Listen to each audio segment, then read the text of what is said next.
Assalamualaikum warahmatullahi wabarakatuh. Selamat datang bersama saya Prisa Aditya. Assalamualaikum warahmatullahi wabarakatuh. Selamat kembali di Cari Medishare bersama saya Prisa Aditya.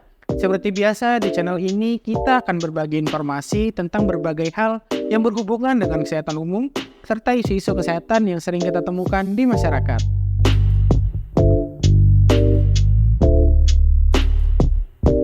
Batuk adalah reaksi alami tubuh untuk mengeluarkan zat asing dari dalam saluran pernafasan. Jenis batuk itu banyak ya sob, tergantung pada penyebab serta ada atau tidaknya dahak dan gejala tambahan. Batuk yang terjadi sesekali dan tidak disertai dengan gejala lain masih tergolong normal dan tidak perlu penanganan khusus. Biasanya karena ada debu di saluran nafas atau iritasi ringan.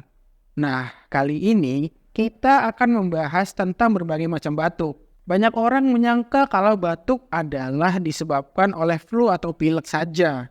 Karena itu, banyak juga kita temui masyarakat yang hanya menggunakan obat batuk pilek untuk meredakan batuknya. Tapi tahu nggak sob, ternyata banyak juga jenis batuk yang tentunya harus ditanggulangi secara berbeda pula di setiap batuknya.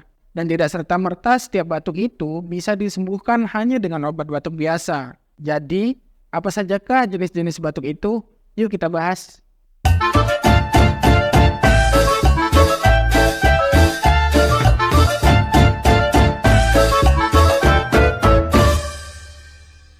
Jenis batuk yang pertama yaitu batuk kering.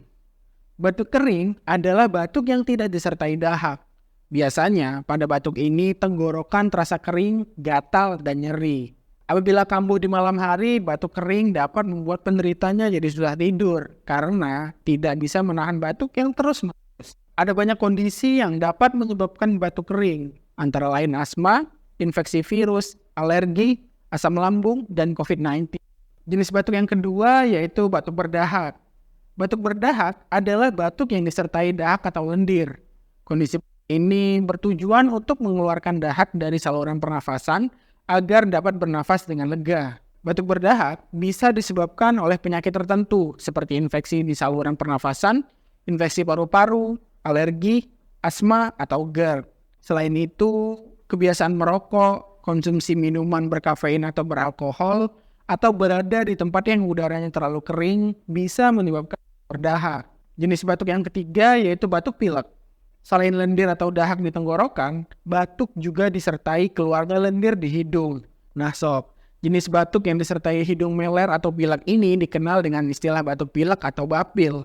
Batuk pilek terjadi akibat infeksi virus di saluran pernafasan atas atau sering disebut ISPA. Kondisi ini sering muncul di musim pancaroba dan lebih mudah terjadi pada anak-anak yang sistem kekebalan tubuhnya masih dalam tahap perkembangan. Batuk yang disertai pilek bisa berupa batuk kering maupun batuk berdahak. Dan hanya disertai dengan bersin-bersin, hidung terlihat, demam, lemas, sakit tenggorokan, dan sakit kepala. Apabila sistem kekebalan tubuh baik, batuk jenis ini bisa sembuh dengan sendirinya. Jenis batuk yang berikutnya adalah batuk alergi. Jenis batuk ini muncul sebagai respon tubuh terhadap zat tertentu seperti debu, serbuk sari, atau bulu hewan yang dianggap berbahaya oleh walaupun sebenarnya tidak. Selain gatal di tenggorokan, batuk karena alergi bisa disertai gatal di hidung, mata, kulit, bersin-bersin, serta bengkak di kelopak mata. Bahkan, pada kasus alergi yang berat, kadang juga terjadi sesak nafas dan shock. Jenis batuk berikutnya adalah batuk flu. Flu adalah penyakit yang sering sekali menyebabkan batuk, baik batuk kering maupun batuk berdahak. Kalau mengalami batuk berdahak akibat flu, dahak yang muncul bisa berwarna kuning, bening, berwarna putih keruh, hingga kehijauan dengan jumlah yang bisa sedikit, bisa juga banyak.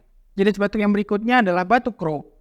Batuk Crohn merupakan jenis batuk yang biasanya dialami oleh anak-anak di bawah 5 tahun karena infeksi virus. Kondisi ini akan menyebabkan iritasi dan pembengkakan pada saluran nafas bagian atas sehingga anak menjadi sulit bernafas.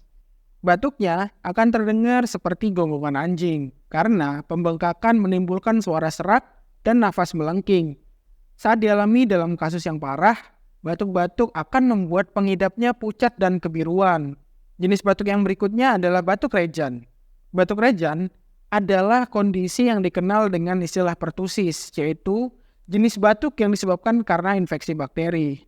Batuk ini sangat rentan dialami oleh anak-anak yang belum mendapatkan vaksinasi, yang ditandai dengan pilek dan flu dari intensitas ringan hingga parah.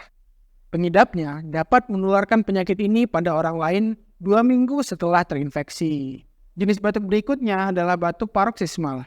Batuk paroksismal merupakan gejala dari batuk rejan, yaitu infeksi bakteri yang menyebabkan batuk hebat pada pengidapnya. Bahayanya, batuk ini akan membuat seluruh oksigen dalam paru-paru hilang, sehingga menimbulkan bunyi mengi saat pengidapnya bernafas. Beberapa kondisi kesehatan yang ditandai dengan batuk paroksismal yaitu asma, penyakit paru obstruktif kronik, pneumonia, TBC, atau tersedak. Jenis batuk yang terakhir adalah batuk berdarah. Jika kamu mengalami batuk-batuk disertai dengan darah, segera periksakan diri ke rumah sakit terdekat ya sob. Batuk jenis ini memerlukan penanganan yang tepat karena darah yang keluar kemungkinan berasal dari paru-paru atau saluran udara. Batuk berdarah ini menjadi gejala jika kamu memiliki masalah medis yang berbahaya, seperti peradangan kronis, bahkan tumor. Nah itu dia sob, berbagai jenis batuk yang mungkin bisa jadi tambahan informasi buat sobat semua. Setiap jenis batuk memiliki penanganan yang berbeda pula. Ada baiknya jika sobat mengalami salah satu batuk yang kita sebutkan tadi, konsumsilah obat batuk yang tepat. Dan jika jenis batuknya termasuk ke dalam kategori batuk berat, segeralah hubungi dokter untuk mendapatkan penanganan yang lebih tepat sasaran. Itu tadi pembahasan kita tentang jenis-jenis batuk. Terima kasih telah mengikuti video sharing kita dari awal sampai akhir. Kita bertemu lagi di video berikutnya, tentunya dengan pembahasan yang menarik bagi dengan sobat medisera semua. Jangan lupa untuk like dan komen apabila ada isu-isu kesehatan di masyarakat umum yang bisa kita bagi dengan sobat semua. Terima kasih. Wassalamualaikum warahmatullahi wabarakatuh.